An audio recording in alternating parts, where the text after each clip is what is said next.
It is Friday night, the week before my next big race. So this time in a week, I should be fully packed and hopefully pretty much, I should be at my hotel that I'm staying at the night before the big race, ensconced and just getting everything ready. I don't know if I've explicitly said it in many of the videos, but it is a 100-mile race. So all going well, it would be my second finishing of an exact 100-mile race, a third time going to 100 miles or beyond. My aim is to beat the time I set last year at the Saxon 100, where it was my first time out and I got round in 21.5 hours. I'm aiming for under 20 hours. The reason for this is that the grading scheme, if you like, for the buckles on those that do sort of different coloured / material buckles depending on your time. On 100 milers tends to be the traditional approach. You get a bronze buckle if you finish within the time limit, a silver buckle for doing it in under 24 hours, and a gold buckle for doing it in under 20 hours. And that was the scheme of the Essex 100, which I originally planned to enter, but that isn't being run this year. So the wife Emma looked around and found the Centaur being run by Phoenix over on I think it's the Denby's wine estate, so out sort of near Box Hill, Leatherhead, Dorking way. And so that's what all of the training's been pushed towards. It's been a good training block. I think it's something like 1,100 miles I've run during it, which it's kind of across, might even be more than that.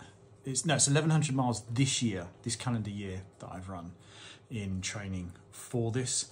In reality, I've kind of been training and running quite a bit and haven't done any proper sort of tapering and deloading since I did the Hooterfalls, which was in the end of September last year.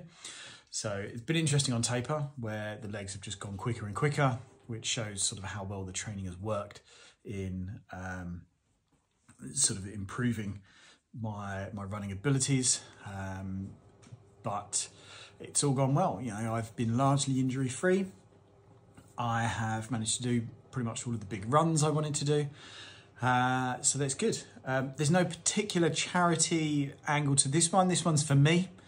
I have at the moment 2 fairly hefty challenges coming up. So at the end of July, I'll be doing zigzag 10 in 10 with the aim of doing 50k per day for 10 days. So 500k or 310 miles in the 10 days. And I've also signed up to the Thames Ring 250, which is a 250 plus, because it normally ends up, I think, a bit long, challenge running along the Thames, up the Grand Union Canal, down the Oxford Canal, and then back along the Thames. So 250 miles in 100 hours, 4 hours, 4 days. That's not till next year. So in reality, I'll sort of get this done. There'll be a bit of fun with the 10 in 10, and then pretty much everything from there will point towards the Thames Ring, I think.